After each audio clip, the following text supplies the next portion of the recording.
Welcome back to Season 3, Episode 4 of YNCN's podcast, Beyond the Beak. My name is Grace. And my name is Luca. And today we're here with Leila. Tell us about yourself. My name is Leila Keshavjee and I'm the founder and CEO of Happy Pops. We're an all-natural frozen treat company based in Toronto. And I'm a UofT class of 2016 alumni. Awesome. So you studied kinesiology, is that right? I did. Do you want to tell us about that? Why did you choose it?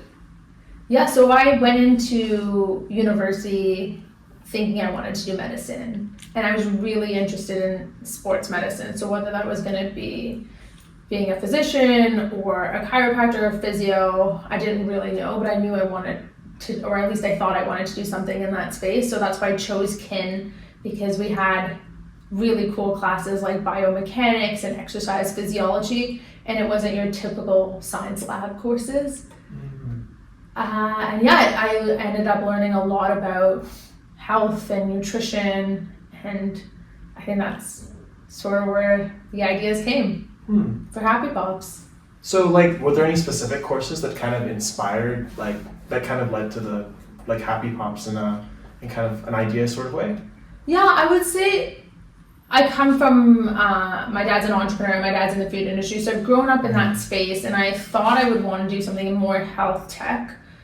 But the more I was learning stuff in my courses about health, I would try and apply that. So when I would learn about certain ingredients that weren't necessarily good for you, whether it's the different names of sugar or all the artificial flavors and colors that's in our food, when I'd go grocery shopping, I'd look for products that met that criteria. Right. And I found it so hard. I was at that point, 3 years of a UofT education, and if I was struggling to find healthier products for myself, what about people who didn't have that education? Right. If I can't decipher nutrition labels, the average person is also struggling with this. And I think that's what sort of led me to say, why are we still, I love frozen treats, so why are we still selling the same products that I grew up on that had high fructose corn syrup, red, blue, yellow color? Why has there been no innovation? Right. So I guess that's kind of that was kind of the spark, I guess, of you wanting to become an entrepreneur in that sort of way. Yeah, I guess it was many things came together and then came across equipment on Kijiji, and then with this idea I tried to make better for you frozen treats, but I really thought it would just be a summer thing, right? I mean, I had a master's lined up at UofT. I was talking to some PhD programs. Right. There was really never an idea to start a food business because I knew how difficult it was. I've grown up in the space. I know it's challenging. I know it's competitive. I really didn't see myself going into this. That's crazy. Yeah, that is really interesting. So I guess you were talking about your dad as kind of a primary kind of, sort of inspiration, yeah, you could say. Were there any other people maybe within your program or just in your kind of career journey, were there any mentors that kind of inspired you to kind of push to that kind of path? Yeah, so in my time at UofT, I actually took some Impact Center arts and science courses. And I did, as one of my, I guess you could call it a capstone project, I looked at making vegan ice cream. And now we're talking probably 10 years ago now. And never thought this would be something I'd end up doing. Right. And then the other thing I did was an internship. And through that internship, I learned that there was funding available for startup ideas. And when I went to go share this idea of starting a business with the team at the Impact Center, they're like, you should do it. You should apply to we had techno program, you should apply to this. And I think that being in that university ecosystem of startup founders was really valuable. Because although Happy Pops isn't a tech startup, just being able to talk entrepreneurship and knowing you're not alone in those early days for sure, kept me motivated, inspired, and just gave me this community to keep building. Yeah. It sounds like you knew a lot about the opportunities and a lot of stuff you could do. Did you always want to be an entrepreneur? Did you always have this in the back of your head? I think I wanted to be an entrepreneur at some point, but I really thought it'd be in a health tech space. I thought about, at the time, sports or fitness related apps was what I was thinking, bridge the kinesiology with a competitive sports experience, and then, create a different sort of fitness app or fitness platform. I've been a long time Dragon's Den fan, so I think that's also where the idea of like I wanted to start a business. That's so cool. So I guess maybe you could like walk us through so you had this idea. So what was like the first thing that you did when you had this idea? Like kind of maybe go through like a high level of like how did you get the logistics like going? Minimum viable product. Yeah, so I was set to launch at Doors Open Toronto in May 2016. So we got this equipment, learned how to use it, couple flavors. Right. We're talking very, very basic. Like there was no printed sticks, there was clear bags. Right. And to differentiate some of the flavors, it was either based on color or we tried to print like Avery print at home labels, which did not stick on a frozen product. Right. This is like basic. Like, when you go to like a farmer's market and you see products that have stickers on them, like this is what Happy Pops started as. Right. A cart that we taped on a logo, a little beat up. It was scrappy. Yeah. And that was our minimum viable product. And I had gone on Fiverr to get a branding package, $200 logo, business cards, the whole bit. And that's what we launched with. And we actually used that logo and branding until Dragon's Den 3 or 4 years later. Really? That $200 branding package. That's incredible. So it's very bootstrapped, very lean. Wow. Okay. This is like one of those ragster stories. You started with the bare bones, just whatever you could get by with, and then you really built it into. And like loading my car, dropping off like 24 popsicles to the boxing gym, or delivering orders, or doing charity events just to build the brand. Like my evenings, my weekends, I would be making popsicles sometimes during the day and then working 2 jobs as well. Wow, I can't imagine the time and effort that goes into that. Yeah. And like you're trying to build a popsicle company in Toronto with a UofT kinesiology degree. Like it's a very weird situation to be in because I had a research job at a hospital. I was coaching gymnastics. Yeah. And I'm now like making popsicles. And I didn't tell a lot of people because the people I did tell were like, you're crazy, you have a master's lined up. So why are you doing this? Yeah, no, that's so cool though that like you kind of were really like dedicated to that vision, I guess. Because there must have been like really a passion for it almost. I think our customers have really been what has kept me going. And seeing people enjoy Happy Pops, whether it's a kid, an adult, just that joy. Right. I knew we had something. And I knew we had that from the early days because packaging didn't matter. And this is where, for anyone who wants to start a business, like your minimum viable product doesn't need to be perfect. Right. It's just finding product market fit. And we found that thankfully very early on. And I think that's sort of what kept me going is, how do we keep doing this? How do we leverage our community to keep growing? Right. So then I guess maybe like tell us about like the whole Dragon's Den experience. That must have been so awesome, like just being on the show and like awesome, nerve-wracking, stressful, like all the emotions. It's a Canadian entrepreneur thing to do. Everyone's like, you should go on Dragon's Den. And I hated public speaking. I was a person who would not want to do a presentation. Right. And so much of what you do as an entrepreneur is pitching. Like you're constantly pitching. But there's something about Dragon's Den where it can go both ways. At the end of the day, it's very much TV and you don't know what you're getting yourself into. Right. So I auditioned, and if you've ever watched any of the audition videos, or even if you think of like any singing, dancing competition, you get a number and you wait. Yeah. And show up at CBC studio and there are lots of people, like 100 people, and this is just the Toronto. And you sit there and you wait and you watch all these people pitch and you're like, how? I'm here with my cooler bag of popsicles that have very basic branding. Wow. And these people have elaborate setups. So go there, show up, pitch, do the best I can. And then I would say maybe like a week or two later, I found out that I was on the standby list. Wow. And I was That's fast, that process. yeah, because I did the last audition, but I was like disappointed, but also sort of happy. I was like, okay, at least I made it to the standby list. This is not no, but it's not yes either. Right.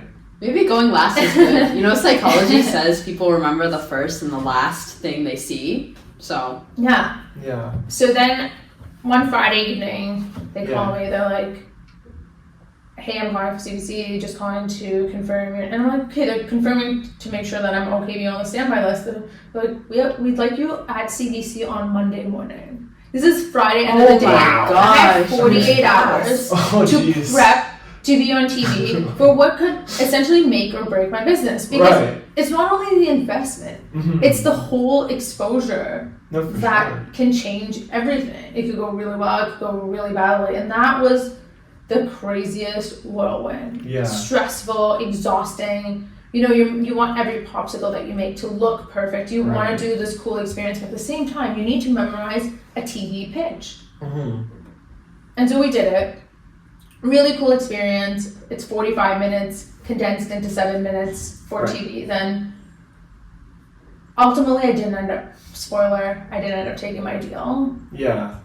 A lot of deals don't close on the show.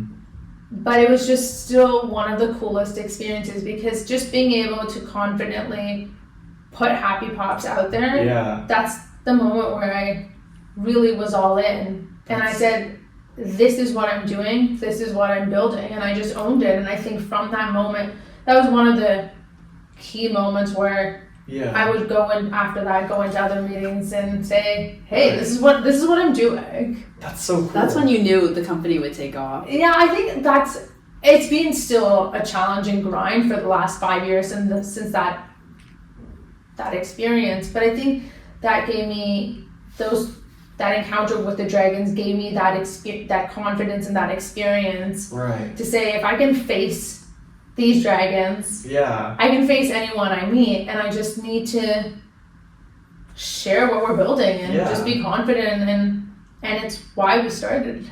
That's so cool. So I guess, like, what are some of the things that maybe like you took away from that experience? Like not just right after, but like since that's happened.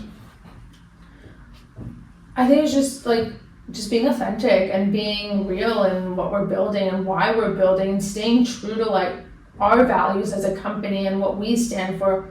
Quality ingredients, real fruit, collaborations, community partnerships. It's just so important to us at Happy Pops, and just being able to continue that and continue to make the same quality, great tasting product as we did from day one. We haven't compromised. We still use real ingredients. We haven't switched to flavors. We haven't added colors. And I think that's really got us to where we are today. And I would say that experience it led to a rebrand, which ultimately was very valuable to position us in a very competitive space in the grocery store. So we had retail packaging now, over 40 different flavors. Whoa. So really just a range of flavors, lots of options, multi-packs, single serves, sold online, delivered to your door. If you've watched the episode, they never thought we could deliver frozen, and here we are. Right. Yeah. So what does your typical work day look like? It's not typical. I wish there was sometimes a little bit of a schedule. You know, but sometimes it's nice. Every day is so different. And I would say depending on the time of the year is very different. So sometimes it's long days of events. Some weeks it's pitching to grocery stores or checking how the product's doing in grocery. And then spending some time in product development. So I'm really lucky that because we're such a small, lean company, that I get to do a bit of everything. Yeah. Sometimes it's responding to DMs on Instagram. You know, it's a real mix of stuff. And I think as the company has grown, how I spend my day has changed for sure. But I think a couple things that I try to keep consistent is blocking off time to be with friends and family, making sure I get in a couple good workouts in a week, and just prioritizing certain things like that. Yeah, that work-life balance is really important, regardless of what industry you're in. Yeah, and I think one of the things I started doing from my undergrad, I don't know, partway through my undergrad, was not opening my laptop for work-related stuff at least one weekend day. And I've kept that going for the most part. Yes, I'll respond to certain things maybe on my phone, but I try to have that break. And I think that's really valuable. And as the businesses evolve, I'm able to block off, certain times for workouts and time for other things that matter to me. Right. Knowing that there will always be more work you can do. There will always be, as a student, more studying you can do. And it's I think it's very valuable to find what you like and put that in a calendar. So for me, that was golf this year. Really? Okay. And I golfed every Monday. Huh. Wow. During work, during a work day. Yeah. But it's the network that I was able to, it was the networking, it was the fun of being outside, and that was a spot in my calendar. It was non-negotiable. Right. So it's really about having the non-negotiables that kind of kept you, that kind of keeps you going a little bit. Because sometimes that would mean, okay, if I'm going to work, if I have to do some work on a Saturday or Sunday, that's okay, because Monday I spent some time golfing. Yeah. But it was an opportunity to be outside, to be in nature, meet other people. So I guess. Yeah. What else do you do outside? So golf is really great because then you get the physical exercise. Yeah. Is there anything else you like to do? Do you have other hobbies? So I've been playing pickleball this year. I've also started playing guitar, which is really nice. And then working out. It ranges, whether that's getting on my Peloton or working out in the gym. I think that for me is really important, is that physical activity. I did do kitten. Yeah. No, that makes sense. There is. And it varies, going for a walk, catching up with friends. Yeah. Physical fitness is really good for mental health in my experience, so. It is. Yeah. And I think just being able to find times where you can really disconnect, that do not disturb feature on the phone is key. Oh yeah. Do you come up with a lot of your ideas during those times when you try to step away from work for a minute so you can focus on yourself, your family? Is that when you come up with different ideas? It's interesting you mentioned that. Yeah, when and that's why I try to do more of that, because I think ideas come during those moments. And it really helps with the creativity. Because sometimes when I'll sit and try to conceptualize it, whether it's a new flavor or I want to do something for a certain holiday, it's really difficult. But being able to step away, go on vacation, or even just go to a restaurant, try something new, it inspires a concept. Sometimes when you least expect it, there'll be these ideas, and that's why I'll be writing notes down on my phone and, try to bring a concept together. And so that creativity definitely comes from the moments outside, usually from the moments outside of work. Speaking of food, which is why it's very valuable. Yeah. Do you have a favorite restaurant? Do you have a favorite food other than Happy Pops, of course? Yeah. I love a variety, and I think given the nature of work, and I'm definitely a foodie, so I really enjoy exploring the Toronto restaurant scene. But I definitely love pizza. Classic pizza. I don't know, it's always been my... Is there a go-to spot that you could recommend? Honestly, it really depends. For a regular pizza, it's usually Pizza Nova or Domino's, but I would say other than that, Maker Pizza, I'm a fan of. Yeah, Maker Pizza's good. Maker Pizza's really good. The mushroom pizza, so good. Other than pizza, I really like Thai food. Me too. Yeah. Is there any favorite restaurants that serve Thai food that you can, what are your favorites? I really like Pai for Thai. Yeah. For Middle Eastern, I really like Amal. Yeah. Yeah. So cool. Okay. I guess maybe you can kind of maybe this might be a little bit of a spoiler, but are you planning on expanding Happy Pops further? What's the future that you see with Happy Pops, and how do you see it growing in the future? There's a lot on the horizon. I think it's an exciting time.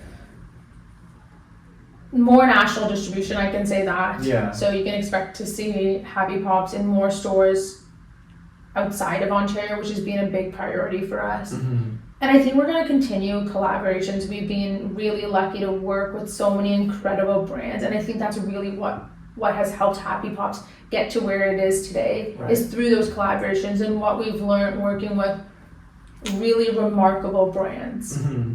And for example, this year we worked with Sesame Street, and Oh, it was wow. really cool. You get to partner with this iconic educational brand to create exclusive flavors that have half a serving of fruit, very little added sugar, a QR code component, and really geared towards young kids. Yeah. And I think it was really fun. For sure, that sounds like a blast. 'Cause Yeah. it feels like you're almost like making a really big difference in the world, because a lot of like you were saying, a lot of the popsicles, and that's like a really common food that often parents give their kids. So it's Yeah. like really being able to like kind of make a difference in kind of in the diets of kids. And you hit on Must have been- you hit on, and that's when I've tried to take more time to reflect and say what brings me joy. Like I'm in this for the long term, or building this company, Yeah. and I've enjoyed it. Like, it's been 7 years, and I have to say I'm super lucky to be able to get up every day. It's not a drag. I don't Yeah. need coffee. I really love what we're building, but it's because of these moments, of these being able to give people a healthier option. And when I look back, it's collabs like Sesame Street that have been so fulfilling and so rewarding. And that's why I think we want to do more. So I can't exactly say what's happening, but I can say I'm very lucky to have the opportunity to sign some really cool licensing deals for next year. Oh wow. So it's gonna be fun. It's and it gives me that opportunity for like creativity, Yeah, both yeah. from a packaging standpoint, from a flavor standpoint, Right. and I think just putting out something that's different, like really changing the space. Absolutely. Yeah. Are there any challenges that came with that you want to talk about? It's been a roller coaster. It is challenging. Like, entrepreneurship is hard. Like, I'm not gonna sugarcoat. Like, it's, you have to be persistent, you have to be determined, and you have to be able to persevere through the toughest times. The highs are high. Like, you could launch in your favorite grocery store. It may take 7 tries. Right. And every time it becomes harder because no's are hard. Yeah. So you have to be able to deal with the no's Mm-hmm. and persevere that one day, hopefully that's going to be a yes. Yeah, yeah. But it hurts. Like, and there's times where things just don't work out, or, it's challenging. I think just being able to build a frozen dessert company in a space that is very competitive, very limited. Mm-hmm. Because for anyone who doesn't understand the grocery space, there is you don't go there and there's an empty shelf there that's waiting for Happy Pops to come to be and to have new flavors. It's full, right? Mm. So Yeah. someone has to get kicked off for someone else to come in. Right. Yeah, it's like the varsity team. Like, someone's gonna get cut. Someone's New people are coming. Yeah, and then with that, there's all the big brands that have their space. They have the money, which we don't have. They have the brand recognition. So tomorrow, if a big company launches a new flavor, they'll likely get in before I launch, before I can put my new flavor in there. Right. And they're gonna get prime real estate. So that's what makes it so challenging. Mm-hmm. So how do you deal with self-doubt? It's tough. I think it's really, and it's taken me time, and I go through, like, every growth phase, I would say, it brings its own challenges, but I've tried to really spend time reflecting and knowing that this is a process. This is going to take time. And if I look at it, sometimes whatever's meant to be, like, and I truly believe in that. Like, and every example when I look back on that we didn't get into a certain store, Mm-hmm. when we kept trying and when we did eventually get in, we were in a way better position. Right. And sometimes, and they say everything happens for a reason, but I think I truly believe in that. But Mm-hmm. in that moment, it's hard.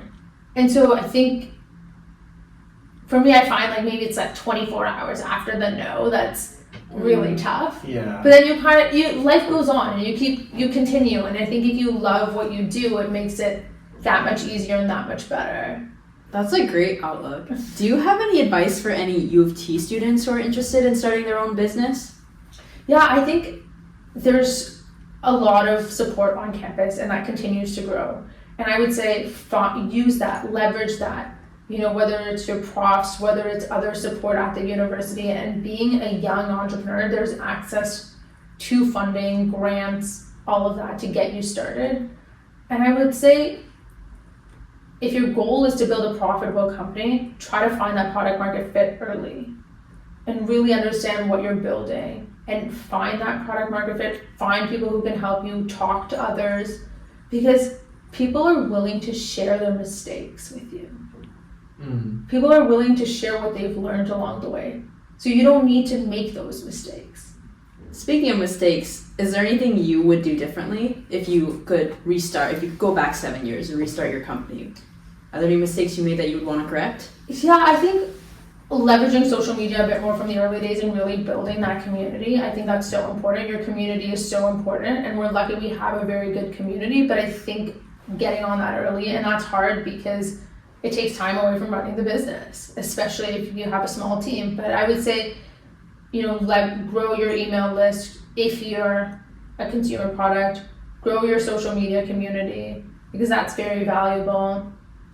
The other thing is, I would say, know that this is a tough path, right? There will be no's. And I think if you go into that and do something that you enjoy doing, it will work out, because you'll be motivated, and you need to know when to either pivot or call it quits, or maybe your idea is not working. So I think you have to be able to think critically about this at every step of the way and evaluate.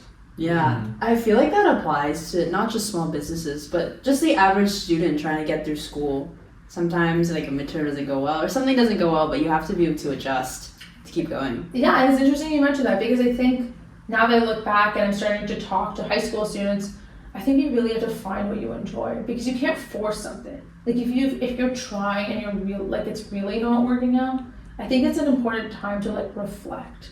What's your business? Whether it's a course, you need certain courses to graduate, but just looking and saying, do I really enjoy this? Am I doing something that I love? Mm-hmm. Or am I doing something for a certain title? Because it just gets hard. Yeah, no, for sure. Because I know, at least in my experience, I've kind of moved around a lot of different programs. So it's you really have to find that. It's again, the product market fit. Exactly. Yeah, it's about the fit. And if you don't really have the fit, then it doesn't really, you can try and force your foot into a shoe that doesn't fit, but is it going to be comfortable? No. And you need to find stuff like that kind of metaphor, where you need to find a shoe that fits. And yeah, and that's and it's okay. And I think people don't tell you that it's okay to jump around. Mm-hmm. People don't tell you that it's okay to take an extra year of school. I did it. There's nothing wrong. In that moment, I didn't graduate with the rest of the people I started school with. Mm-hmm. Is that an issue? No, it's not. In fact, those extra courses, that extra opportunity to learn, to grow, to find what I really enjoy doing were so valuable. I imagine you'd meet more people, more profs, more students in that extra time that you're here. Well, yes and no. It's also difficult because if your core group has graduated and they're starting work and now you're here, it's why are you still here kind of thing in some cases. But I think it's acceptable. I think it's normal that not everyone's going to finish in 4 years. Yeah, and it's okay. And it's okay to change. It's okay to change what you're doing, because, like you said, you realize where there's that fit. Yeah. That's exactly what you're saying. You should pivot. You should, and it will probably benefit you in the long run. And it's better to find that out now than force yourself to doing something that you don't really enjoy. Right. And then having to go back or find something at a later stage. Yeah. That's really good advice. Thank you. Do you have any last minute thoughts for any UofT students, anything in particular? I would say just take advantage of the opportunities, like join campus clubs, get involved in different things, meet people, because your network is so valuable. You're one degree of separation from someone, right? Yeah. And connect with people on LinkedIn. Yeah. Because you have those contacts, who you go to school with now, you never know, maybe 5 years from now you'll want to connect with them. And I think, or they can introduce you to someone else. And I think building that network early on is so valuable. And I highly, highly encourage it. Okay. Yeah. Absolutely. Yeah. Make those LinkedIn connections. And send a personalized message. Yeah. Yeah. Because so that way you always have that thread of, hey, we met in this class. Right. Or we met in this group. Or you spoke at this event and it was really great too. Because people are more likely to accept your request, but also when you go back and you search for whatever you're looking for, whether it's a lawyer or someone who works at a particular company, and you don't remember how you met them, you have that. You have the contacts. You have the context, and then you can go back. They know who you are. Right. Right. And then it's easy to get a conversation going. Yeah. All right. Well, thank you so much No for talking problem. to us today. Yeah. We learned a lot. It's been And such a pleasure. I will definitely be going to the supermarket to buy some Happy Pops today. Yeah. Because that sounds delicious. No, really. Thank you. Thank you so much. Thanks for having me.